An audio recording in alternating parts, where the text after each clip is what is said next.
Enhlana sezantsi mbukeli lapho sibukele ukhona kuyona le video siza kuyo njengamanje. Sithanda ukubingelela bese siphinde sikwamkela. Kanti usibamba lapha kwi-channel kaZwelonke iBantu TV 1. Namhlanje ke mbukeli siphathele indaba ehamba phambili neshisayo ethinta laphana indima kaMaskandi njengoba endimeni kaMaskandi esigubuzelwe yifu elimnyama lokhanjelwa izinsizwa ebebambe iqhaza elikhulu kakhulu laphana ekutheni uMaskandi uphakame njengoba uMaskandi undlondlobele kulapho ukhona njengamanje. So qala sibala lapha insizwa uJobe insizwa lena ebedume lapha emateksini ebeshayela itekisi kanti iyazakhela igama kakhulu ngokuthi velele ngokuthi yona ithi yaphuza uqeda isikole ngoba nakho uyayilinde intokazi yayithanda kakhulu lapha esikoleni abagcina beficana nayo ke ngeclass le ntombi ayithanda leyo ntombi igama layo uPenny Ntuli osebenza lapha njengomsakazi kwiJozi FM. Bese siphinda sithinta enye insizwa esishile laphana kuyona lempela sonto suka kuyona insizwa laphana igcwensa elihle lensizwa bisafika lapha endimeni kaMaskandi mengaphosisi ibiqeda kukhipha icwecwe ebelishisa ikhotha noma lishisa ikhotha elithi sokuthuma uphuthu thina uma usijwayela kabi sokuthuma uphuthu thina mabusithatha kancane. Lensizwa emva kokukhipha lelo cwecwe ibe isidlula emhlabeni kanti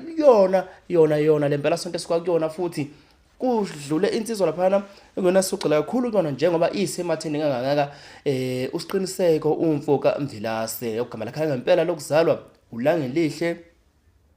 waka Mthembu. Usiqiniseko umfoka Mvilase bafethu sikubonile konke okwenzekile ekudluleni kwakhe siyazi udlula kanjani ekade ekhuluma nabalandeli bakhe laphana ku TikTok njengoba kuyensizwa lana vele yazakhela igama lapha ngawo TikTok ngokuthi ihlaziya uMaskandi iphinde futhi ivula amehlo oMaskandi abaningi njengoba uMaskandi sebela njengamanje ke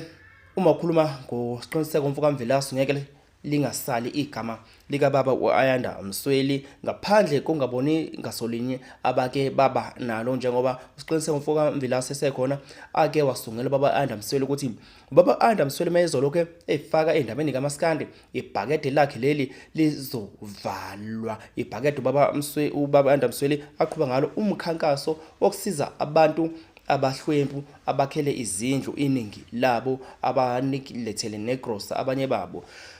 Namhlanje ke ubaba Ayanda Msweli simbonile kade lapha emndenini wokuba siqiniseko kulandela emva kokuba kade ebizwe khona laphana emndenini wokuba siqiniseko ukuthi akazobamba iqhaza ekutheni usiqiniseko afihlwe ngesizotha njengoba kuyinsizwa lena ebisinkulu kakhulu njengamagalelo ayo ngaphandle kokuthi ubenani kodwa njengamagalelo ayo lapha endimeni kaMaskandi. Ivideo lesikhuluma ngayo kafushane mangabe sithi ubaba Ayanda Msweli ubebizwe emndenini kasiqiniseko nansi Zulu iLembe idistrict kwaMaphumulo. Ubuntu umphako ongaboli. Qhawela kithi tshela abantu baseAfrika ubani sinayo. Igama lami nguSidumo ngimela umndeni wakaZulu. Ngisayibamba eyikhona sinenkinga la sibe nenkinga okudlulelwa ingane yethu kuLangelihle wakaMthembu. Kodwa ke ngoba seyiqalela umndeni wakhe okusiqiniseko Mvilase sikuthole ukuthi kube nzima ukuthi singafihla usiqiniseko Mvilase kodwa ukufihla uLangelihle Mthembu bokuyinto besikwazi ukuyenza ngoba besimkhavile senze yonke into kodwa ngoba seyiqala umndeni ke lo wasiqiniseko wakuma TikTokers sibona kunyakaza izwe lonke sithi ayibambe khona ukuze sikwazi ukufihla ithambo lakhe ngesizotha sizocela nje lokho abasipha khona ukuthi sikwazi ukufihla usiqiniseko. Emva kwale video ke mbukeli ubaba Ayanda Msweli waphindela laphana basiqiniseko esebuyela nempendulo ke yesicelo esenziwa abasemndenini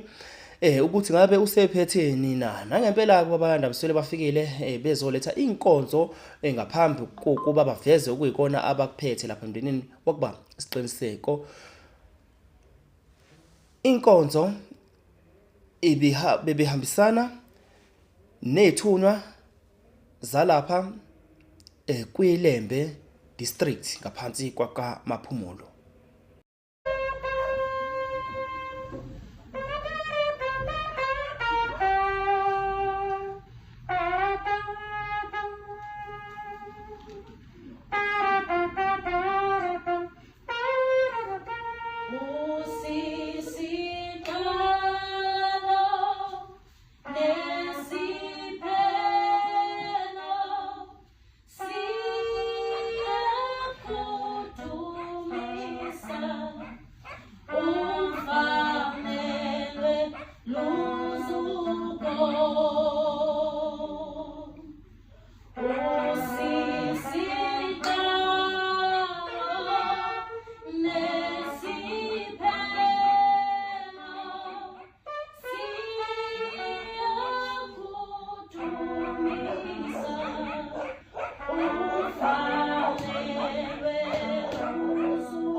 Emva kwayo ke inkonzo kade ilethiwe ubaba Andamseli nethimba kade hamba nalo babe sebeveza kokuyikona abakuphethe okuvela lapha ngaphansi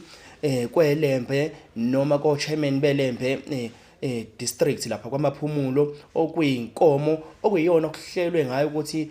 kufihlwe ngayo usiqiniseke umfoka Mvelase njengoba sazi ukuthi umuntu uma ingabe neqhaza elikhulu emndenini noma emphakathini kuye kube khona okuthile okutshengisa ukuthi lo muntu bekuwumuntu osemkhulu kakhulu njengayo inkomo isimbolize kona ukuthi siqiniseke bese kuwumuntu ongeke akwazi ukufihlwa nje ngembuzi njengoba kujwayelekile ukuthi umuntu nje uyafihlwe ngembuzi kodwa umngcwabo kasiqiniseko uzoba umngcwabo osezingeni wabantu abadumile njengoba ukulindele ukuthi kufike inkumbi zabantu. Inkomo umbukeli okuyona bayilethile ngicela ukuthi uthamele nansi inkulumo yabo beyithula. Lensizwa le South Africa lensizwa le yathi ayibambe khona yasibiza yathi siyakwazi ukuthi umndeni ukungcwaba leli ilungu lala ekhaya kodwa leli eleni asikwazi leli dumile yabadidi inkulumo abantu abaningi ayizula yasijiye kakhulu so ngitheke mangiphuma la masifaka le nkulumo enkundleni abona uhlalo welembe ukhathi wafona futhi sifike kuyena izolo ngo-3 wathi engibonile inkulumo yakho so thina nje sizokhipha isilwane sophelisa umfana so isona-ke lesi siphuma isandla esisodwa lesi ilembe no-association abangaphansi kwakhona bonke.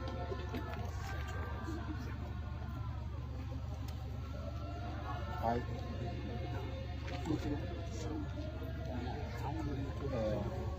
kusho mandaba ezitha-ke